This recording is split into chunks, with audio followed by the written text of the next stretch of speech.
There's a good shot of that. Yeah, we just made this mural.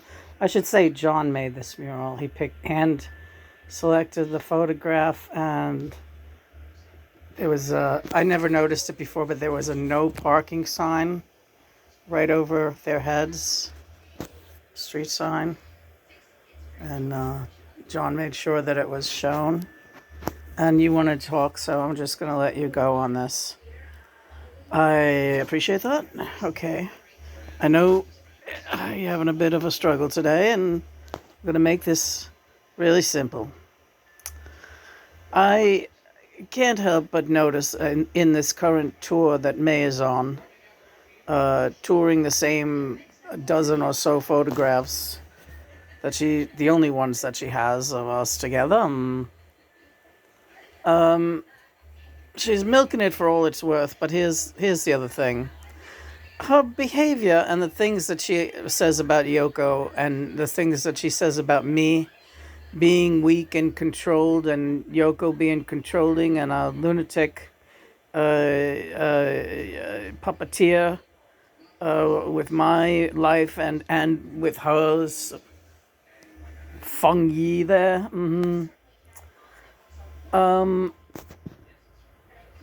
These are not true. These are not true situations that she portrays. And she doesn't portray it so much as she's like kind of trying to lay low and pointing a finger too much.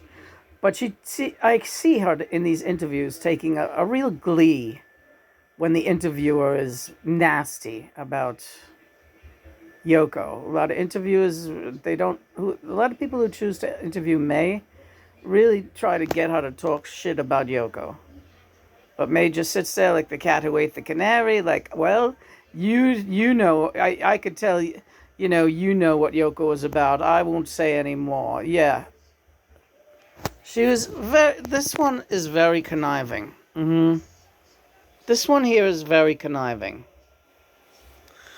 And I'm going to say something now that people might not fully understand, and that's not my problem.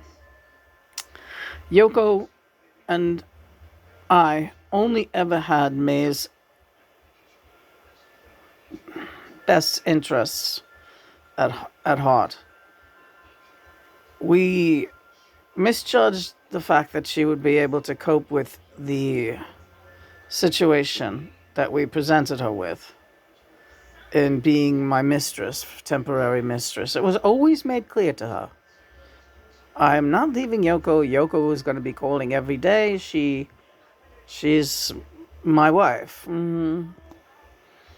She hand-selected you for me to make it possible, literally, for me to get I'm not going to say get my rocks off, because that sounds crass, but I was a highly sexualized young man. And the reason really for that is Lena, my twin flame that I could not yet properly connect with because she was underage, a good 10 years younger than May, and 22 years younger than me. So this one was selected. See if she goes for it. Lo and behold, she went for it. Now she tries like hell to make it sound like she wanted no part of it, and she literally kind of alludes to being attacked, like that I pushed myself on her like a real slob. That's not true. She was always flirting with me. I'm a very hip, savvy guy. Unlike what May tries to portray me as, she's even told interviewers I was naive and constantly needed her guidance. Can you imagine her having the audacity to keep saying that I needed her guidance after going through what I had been through and living the life up to that point that I had lived? She's guiding me? Do you know how ridiculous that sounds? If anyone was guiding me, it was this woman. But here's what happened. Now we're setting the record straight. And we're letting May know this because she does follow us. She would not probably admit to following us, but she does.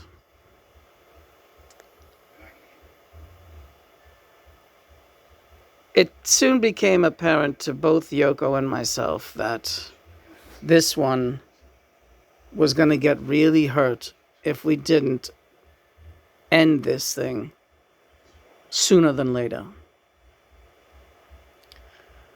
I had a hard time ending it. The reason being that I am an addict, and sex addiction counts. And the reason for the Yoko separation to begin with was because I was starting to have trouble keeping it in my pants because she wasn't... Yoko was not... I don't blame her. I was annoying. And she had other things that she'd like to do besides just give me sexual gratification. She is a mystic and a missionary artist, and she is an extraordinary woman who is not just a sexual plaything. This one, on the other hand, was a sexual plaything for me. I'm not saying this was the right thing to do, to use somebody's body like that. Because honestly, me and her had nothing in common. And I have done a lot of penance for that, for using her that way. And I'm still doing penance for that. But I want to make it very clear. Yoko called every day to say, to find out how's it going. And Yoko said, I think, John, she's really falling for you. Or at the very least, she's fallen for the lifestyle. And I think she's still plenty young. It's time to let her go. And Yoko actually said that I could come back to the Dakota anytime I wanted to, but we needed to have separate bedrooms. Because she was not ready to take me back as my sexual partner. I had lost her trust. People know the history. I once very publicly canoodled with her just in the next room with a bunch of people listening to me do so. I humiliated this woman who I absolutely love and who really saved my life in so many ways. And so I totally understood where she was coming from, but I also was I had become, thanks to this one, really addicted to getting a steady dose of this sexual gratification. Now, she was always willing, more than willing.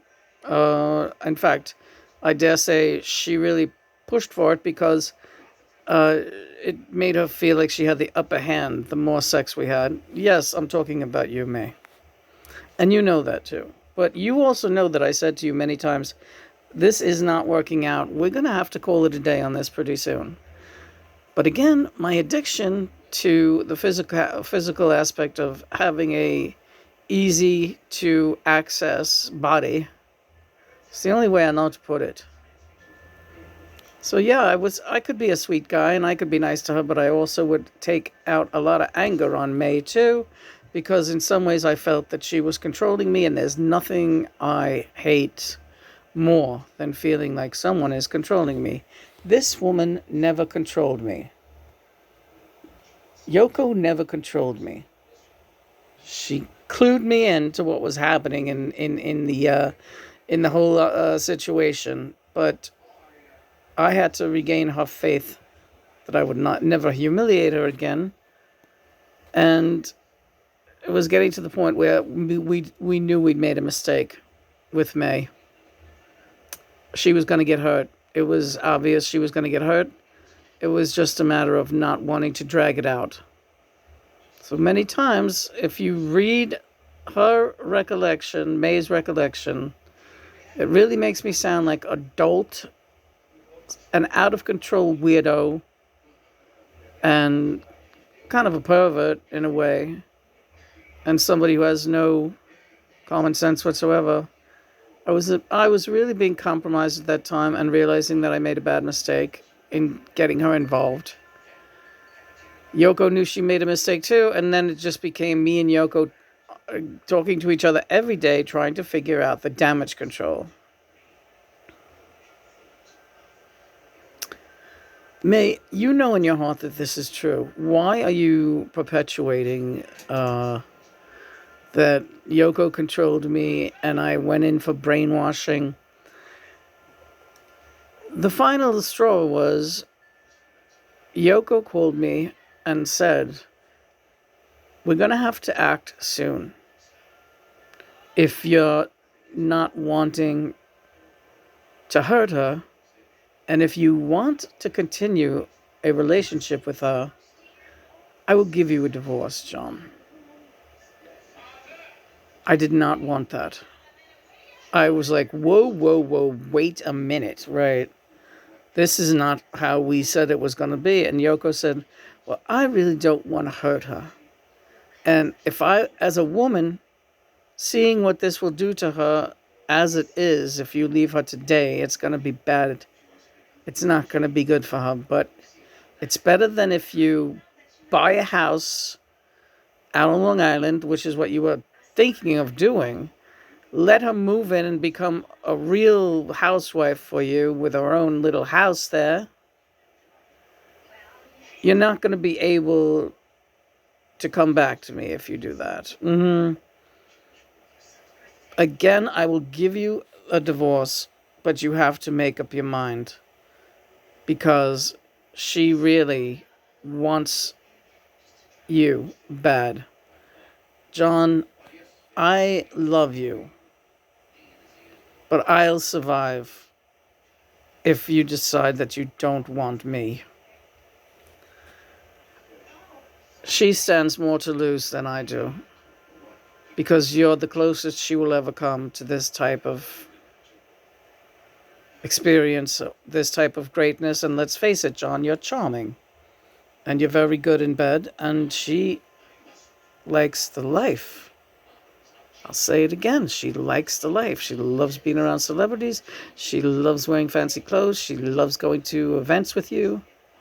It really, really turns her on a lot. She'll do anything for you, but make the decision and make it today. And I did. I made the decision that very day. And when I walked out of that apartment,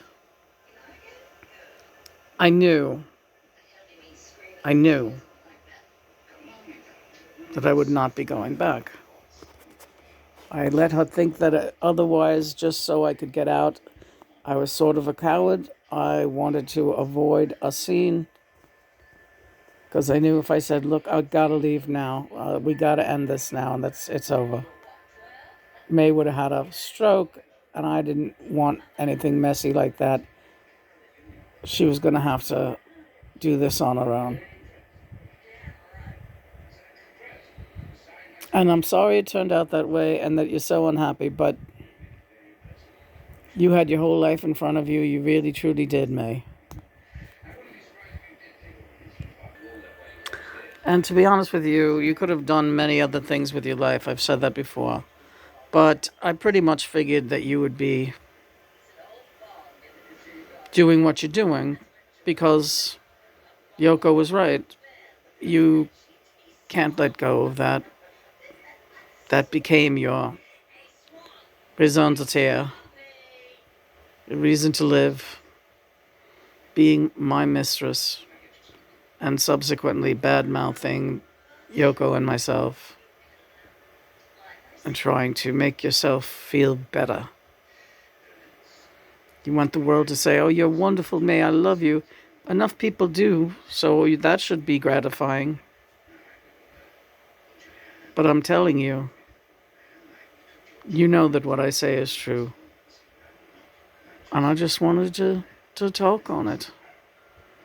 All right, Johnny, you certainly did that, yeah. So the point that you kept saying to me was Yoko. What may really cannot get through her head was that Yoko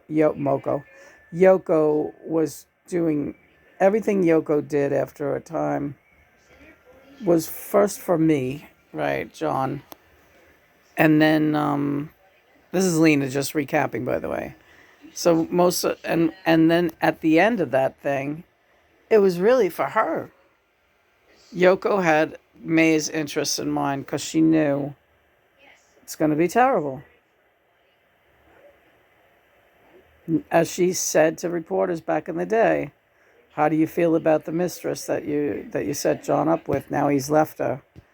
And Yoko said, well, it is a shame, but because nobody likes to have their situation taken away from them if they're so into that situation, which May was. But any kind of relationship based on this is something May really seems to have been too young and naive to understand. She just couldn't really grasp the fact that any relationship based on that foundation of the setup, the wife setting him up with her and with her boss, how could that ever be something real?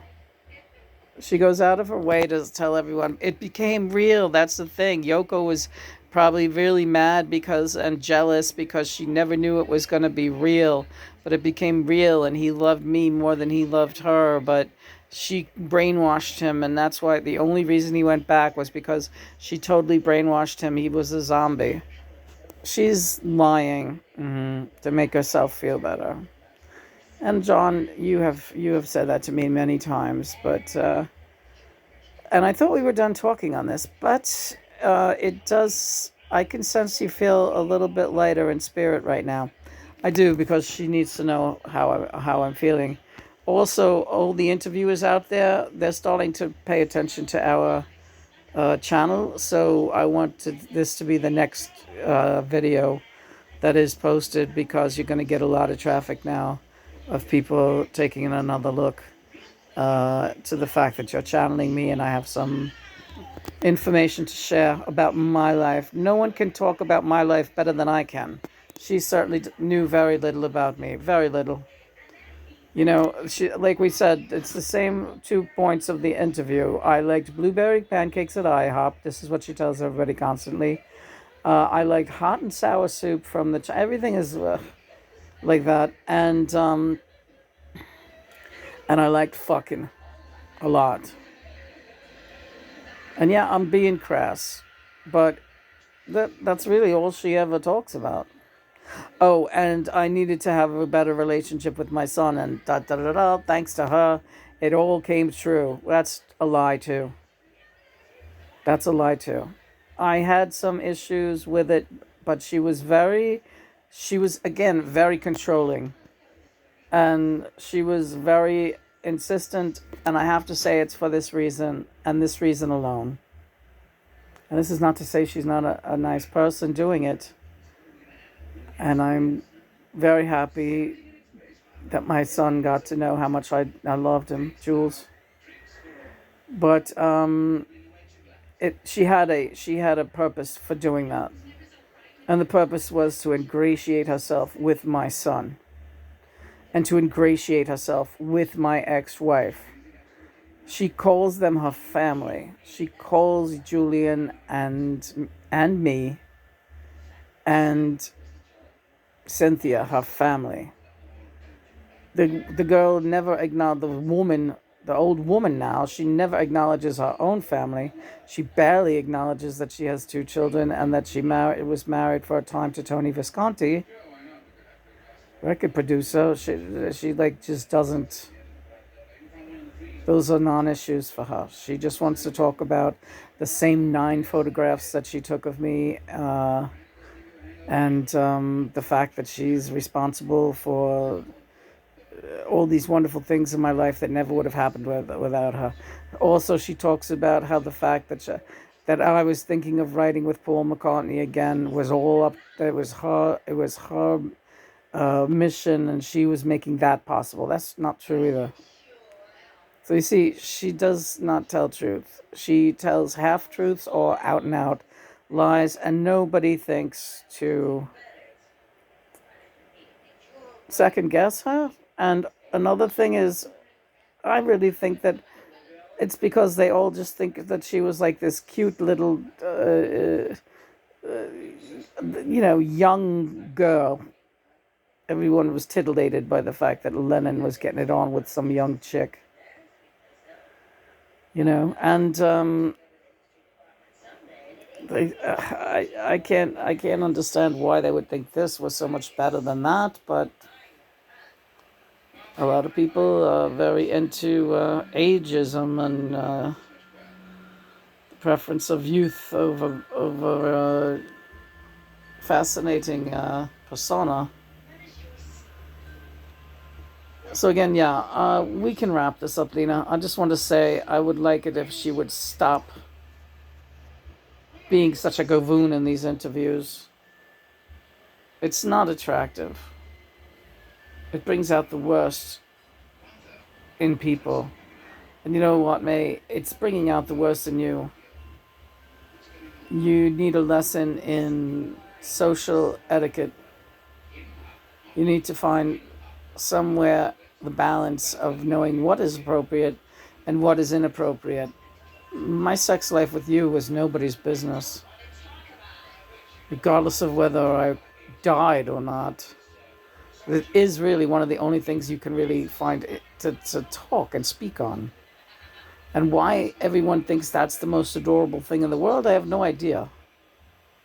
It seems very disrespectful to my memory and to my personage. And it seems very disrespectful to you. You're letting yourself be objectified. Not just letting yourself be objectified, you're demanding to be objectified. You should know better. Praise be God and Mother. I do love you, Lena. I love you too, honey. And you keep it up. You're doing great. We'll get a good night's sleep tonight. You'll see it'll be great. And all right, I'm not ready to go to sleep. No, not yet, but we will. And we'll have a hell of a time. Because you know why? Why, you turn me on. Okay, you turn me on too. I mean, you really do. Yeah? Thanks, baby.